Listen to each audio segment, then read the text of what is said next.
पिछले भाग में आपने देखा कि अंजलि शिवानी को ढूंढती है पर वो कहीं नहीं मिलती।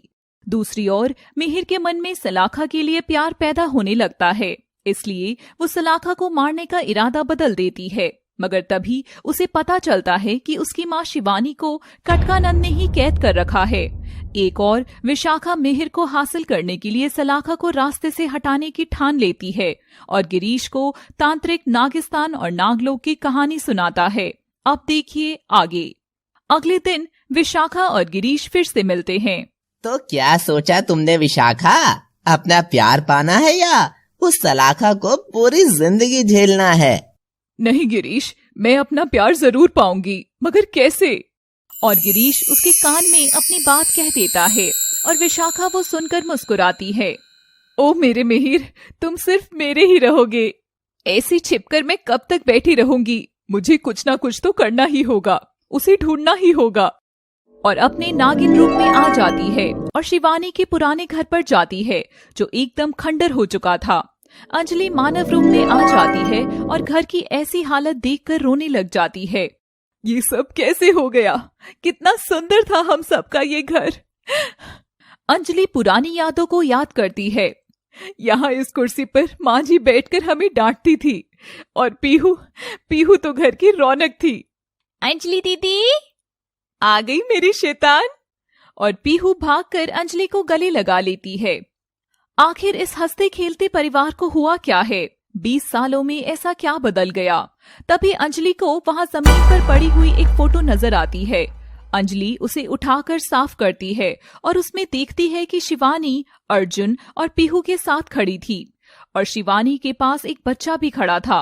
मगर अंजलि नहीं जानती थी कि मिहिर ही शिवानी का बच्चा है, इसलिए वो उसे नहीं पहचान पाई। अरे ये नन्हा सा लड़का कहाँ गया आखिर? अंजलि एक बार सबसे बचकर शिवानी से मिलने जाती है। अरे अंजलि, कहाँ चली गई थी तुम? इतने दिनों बाद आई हो। माँ, ये आंटी कौन है? बेटा, ये आंटी नहीं मासी है। ये तुम्हारी माँ की बहुत खास दोस्त है। तभी अंजलि मिहिर को गोद में उठाकर प्यार करती है, मगर अचानक अंजलि के कान में एक ऐसी आवाज आती है जिसे सुनकर वो घबरा जाती है। बस तुम्हारे वापस आने का समय आ गया है। मैंने जिस काम के लिए तुम्हें भेजा था वो तो हो गया। अब वापस मेरी कैद में आ जाओ लड़की।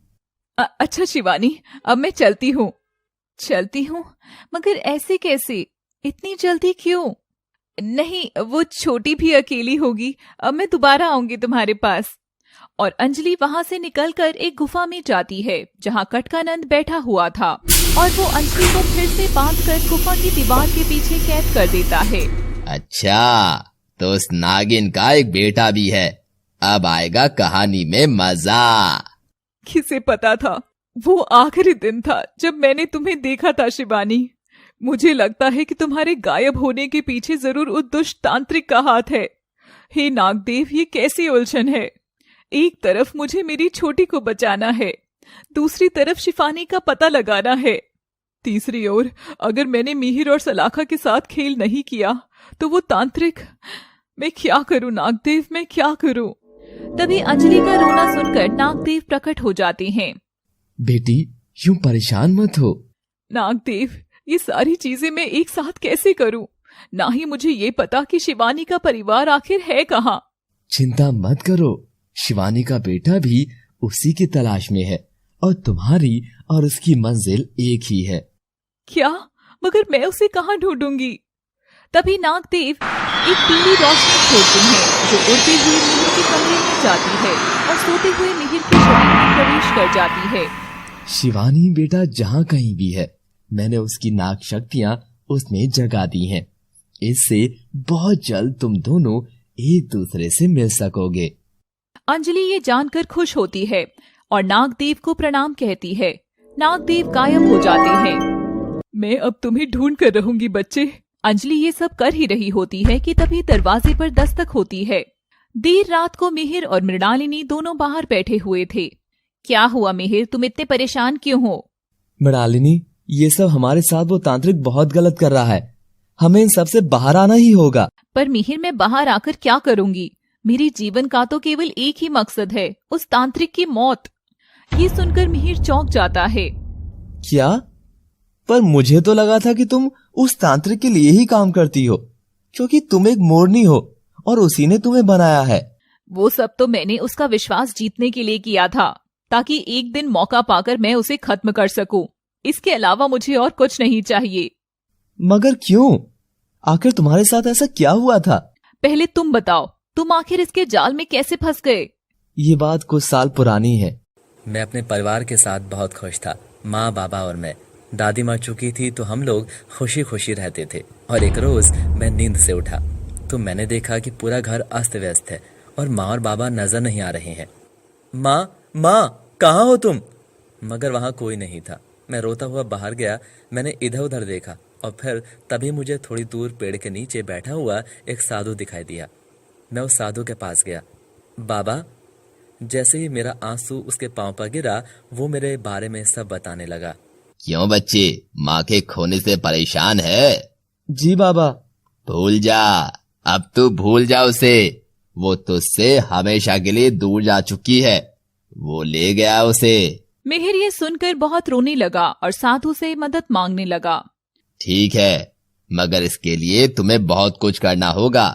हाँ बाबा, मैं सब करूँगा। और फिर कभी उसने मुझे बकरी की बलि दिलाई तो कभी बिल्ली की। उसने मुझे मुर्गी का खून भी लाने को कहा। फिर मिली तुम्हें तुम्हारी माँ। और एक दिन मैं उस साधु के स्थान पर गया तो मैंने देखा वहाँ काले कपड़ों में बैठा हुआ था, और मैंने देखा तो वो वही साधु था जो मुझे मिला था।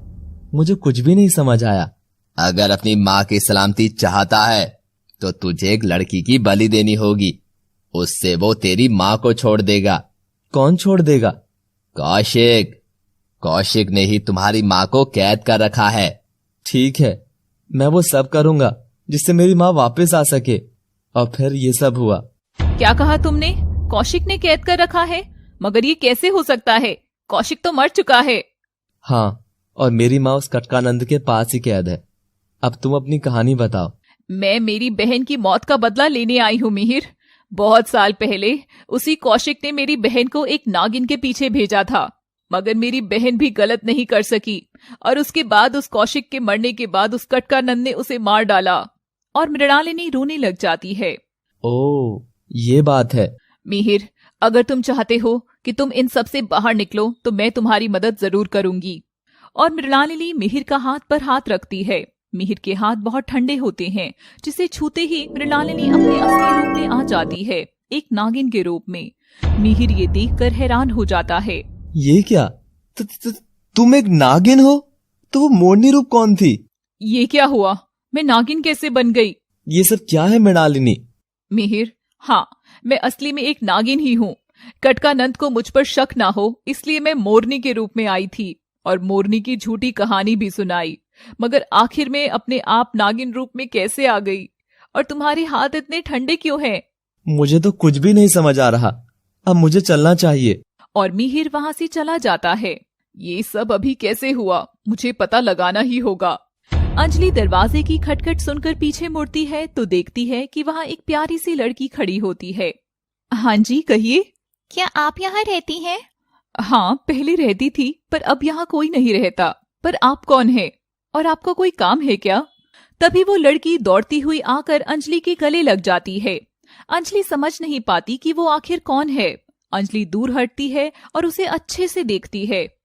आखिर कौन है आप? अंजलि दीदी, आपने मुझे नहीं पहचाना? मैं आपकी छुटकी पीहू हूँ दीदी। ये सुन अंजलि पीहू को रोते हुए गले लगा लेती है। कहानी की परतें धीरे धीरे खुलती जा रही हैं। एक और कटकानंद कौशिक से भी अधिक दुष्ट है, ये पता चलता है। और दूसरी ओर अंजलि शिवानी की बेटी की तलाश में निकल पड़ती है। सब एक दूसरे की नजरों के सामने हैं, मगर किसी का राज किसी के सामने कब आने वाला है, ये जानने के लिए देखते रहिए नागिन का प्यार सीजन 2 ओनली ऑन पापा TV Hindi. Thanks for watching.